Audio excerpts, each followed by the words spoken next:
ये जे जिंदगी जीवन तू बेहतर है बंदा जहर पीते तो मर जावे। और जहर क्यों पीना पिया एक ही करदा पिया जहर पींदा पिया। जहर क्यों पीना पिया जहर ना पीवा तो और के करा। जीवन वास्ते आप दे 30,000 रुपया रखा है ओ लै या वच्छा 3 दिन हो गए दा पेशाब बंद है। बस है निक्की जी गल जहर पींदा पिया मैं तो निक्की जी गल ये निक्की जी गल है ओ 30,000 रुपया आई पिया 30,000 3 दिन तू दा पेशाब बंद है। तेरा पेशाब बंद होवे तेरे पता चल सी भाई के बनदी है तेरे नाल। ओहो वो फटन वाला है वो फट गया तो मेरा 30,000 तक गया ना मैं तो बर्बाद हो जासा। बड़ा अफसोस है मियां अपने इलाके ना एक बड़ा हकीम आया आप ओदे चलदे हैं बड़ा मन्ना तन्ना हकीम है सर ये हेक टेक दे विच इलाज कर रहे थे एक पेशाब खुल जासी इवें गल है। हां चल आ चलिए आ जा। देर के ही आ लेकिन मेरी बंद हो गई उसे हकीम खोल आई सच्ची हाँ यार एक सवाब मेरे ही बंद हो जब मेरे खुल जाती। ओ खुल जासी हाँ मरीज ठीक हो जासी टेंशन न ले और अल्लाह जे मंदा मैं ये दे दवाई देना। अस्सलाम वालेकुम हकीम साहब। और एक मिनट होल्ड करें वालेकुम सलाम। क्या हाल है सही ठीक सही तबीयत से ठीक है अल्लाह दा करम है बह जाइए। बहु और बहु रास्ते रखे खुद रास्ते तक नहीं बच्ची मसला ये है कि दवाइयां देने ने नहीं और चलो दम शामी कर देने दवाइयां देने और दवाइयां देने बड़ा ना ਤੁਹਾਡਾ सुना है भाई बड़े चंगे हकीम है। चलो काम दस जल्दी हाँ जल्दी भाई काम में ही में मेरे को आई 30,000 रुपया।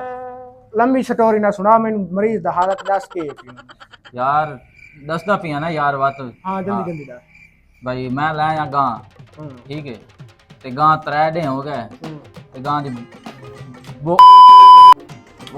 बंद हुई खड़ी है ठीक है ना। पेशाब नहीं करती हाँ पेशाब नहीं ठीक है ते मैनू खतरा है कि फट ना जावे। अच्छा अच्छा हाँ तो कोई दवाई शवाई दो भाई सही हो जावे। मेरे को तो हाई वो 30,000 रुपया जेड़ा मकान आया। अच्छा अच्छा देंदा पिया गोलियां और जाते उन्हें मुंह में पा देवे ठीक है ठीक हो जासी टेंशन न ले ठीक हो जासी। अब 3 गोलियां न ला यार ये जेड़ी हकीम साहब गोलियां दी फर्क पै तो जासी ना ओ भाई उस जो आखे भाई ये गोली देवे ताई प्रेशर बनसी ताई जहाज दी स्पीड नाल सारा जान बाहर निकला। तू गोली करे सर खवा नु भाई खवा ये यार पता आजा खा ले मैं पुत्र खा ले। और छाड़े बनाता मैं नहीं खानी और मेरे तो नहीं खाती ओए जाती। तो ले जा पिया चल चाह भी अच्छा अरे यार कद्दू का मुंह आ गया और रुक जा यार खा ले यार तेरा गा गा गा गा गांद निकल जाती ओए। और तेनों खून की बवासीर होवे छाड़ दे मैनू मैं नहीं खानी। तो तले डे भैया ए तो नहीं खांदा जोरी वाह लग गई है मैं तो साह चढ़ा खड़ा मैं गया थक दोबारा हकीम को चलते हैं। चला चलिए यार जेड़ा दिल ते गुर्दा होंदा ना वखरी वखरी सही होंदी दिल खून अस्सलाम देंदा वालेकुम। गुर्दा पेशाब देंदा ओ वालेकुम सलाम सही एक मिनट होल्ड करें। हकीम साहब हाँ तुम्हारे को कल लै गए दवाई हाँ। गां ते गां दा जेड़ा ना डेड फटण वाला भाई हाँ, पेशाब बंद होंदा ते गोली जेड़ा ना गां नहीं खांदी कोई और जेड़ा ना दवाई शवाई दो भाई जेड़ी गां सेट हो जावे। अच्छा अच्छा गोली नहीं खांदी तो कोशिश की अभी कोशिश आई बड़ी की है वो मुंह ही नहीं पटदी। अच्छा चलो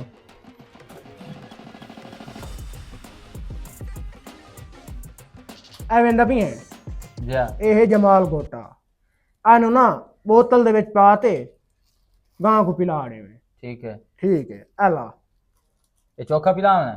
ਸਾਰੀ ਜਾਂਦੀ ਕਰੇ अच्छा ਇਹਦੇ ਨਾਲ ਨਾ ਗਾਂ ਦਾ ਪ੍ਰੈਸ਼ਰ ਹੀ ਸ਼ੋ ਜਹਾਜ਼ ਦੀ ਰਫ਼ਤਾਰ ਨਿਕਲ ਜਾਂਦੀ पेट बिल्कुल साफ हो जासी साफ हो जाती हाँ। सही हो जाती ना ओ गां? ओ ओ ठीक है सही मेहरबानी। ठीक 10 दिन बाद यार एक मरीज आया ये गां बीमार है पई दोबारा ते दसा नहीं सी पता नहीं ठीक ही हुई है कोई ना जा भी है यार पूछा भी है ओए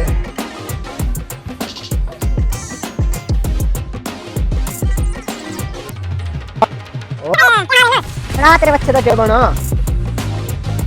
अच्छा हां जमाल बोतल आया मैं बोतल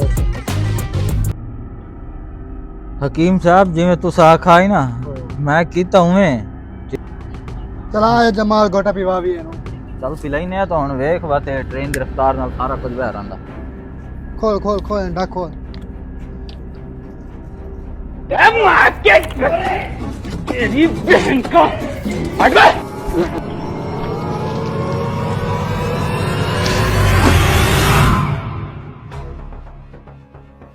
पर हुन बच्चा तो ठीक है, मैं उस तू ढेर ठीक हाँ। ओ प्रेशर बनदा पिया लोटा ले ओए, ओ मेरा लोटा ओए।